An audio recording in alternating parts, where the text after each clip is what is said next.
All right, in this lesson, I'll introduce two different syntaxes that we can use to extract a single column from a data frame.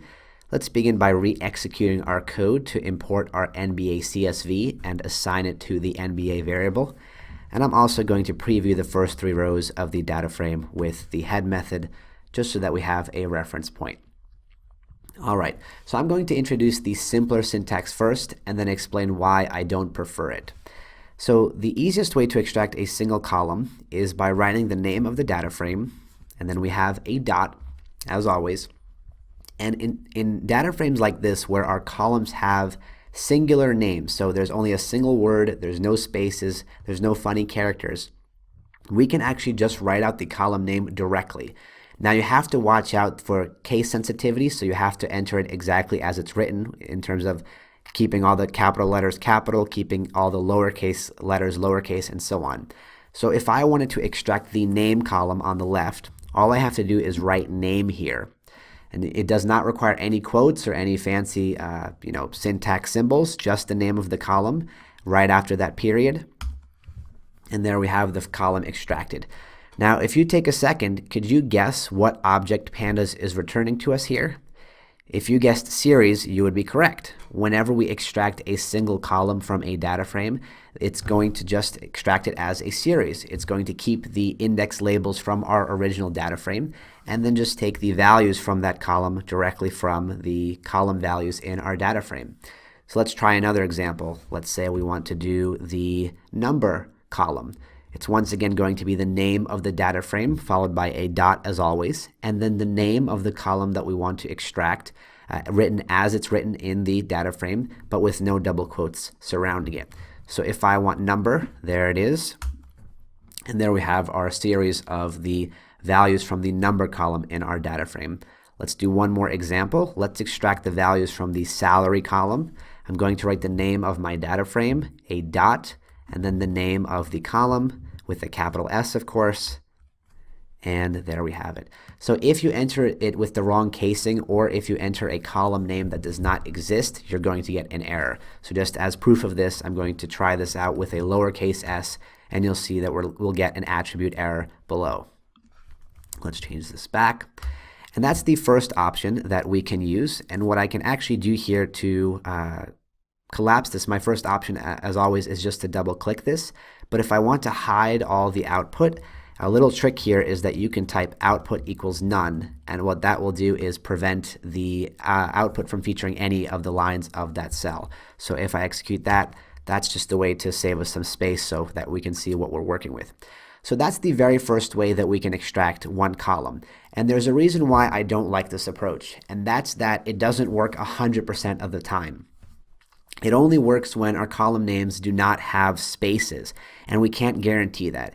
And I'd rather work with a syntax that is guaranteed to work 100% of the time, even if it requires a little bit more typing, than I would a syntax like this, which is only going to work sometimes and not all of the times. So the second way to extract a column from a data frame is with bracket syntax. So that's going to be NBA and then a pair of brackets. Now you may recall from the previous module that when we use brackets on a series, we can pass either an index label or an index position within those brackets, and it's going to return the corresponding value. When we use brackets on a data frame in comparison, we are going to get columns back in return. So whenever we want to select columns from a data frame is when we want to use the bracket syntax on a data frame. So let's extract the exact same three columns that we did in the cell above. If I want the name column, I'm going to have to write it out as it's spelled, but this time around we do need to surround it in double quotes.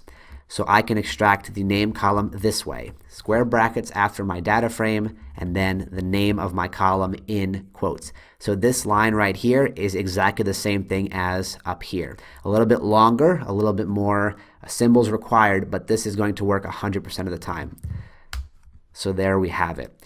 And just to reiterate that point, if I have a column, for example, if you can imagine, instead of this being name, if this was player name, something like player name would not work. As long as there are spaces, the code above in this cell is going to run into an error. And whenever you run into spaces, pandas in Python get really confused.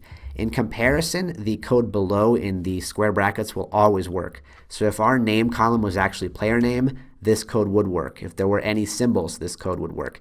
This method is a lot more safe and a lot less prone to error, which is why I prefer it in my work. But as you explore other people's Jupyter notebooks, you'll see it done many different ways. Let's do two more examples. Let's say we want to extract the number column.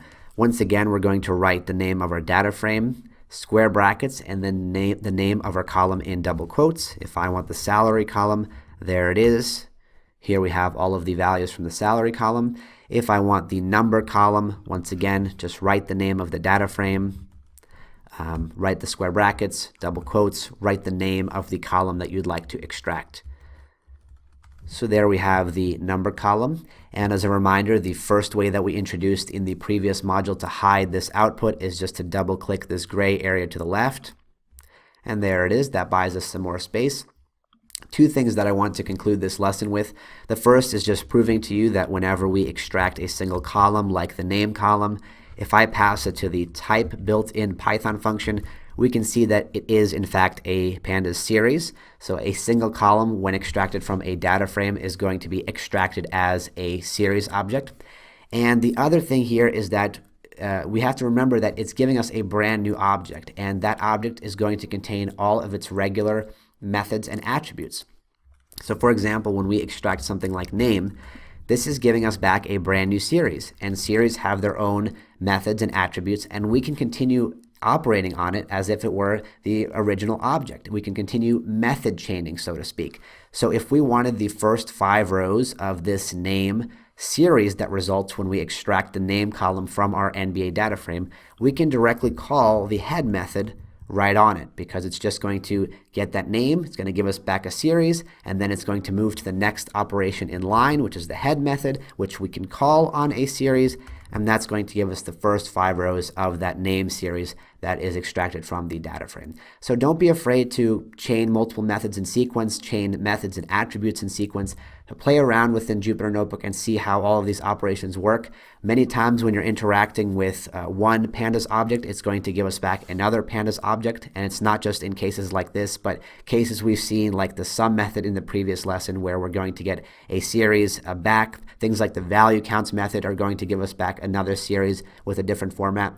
So don't be afraid to try out these additional methods, and always keep in mind what kind of object we're getting back and what functionalities are available on that specific object.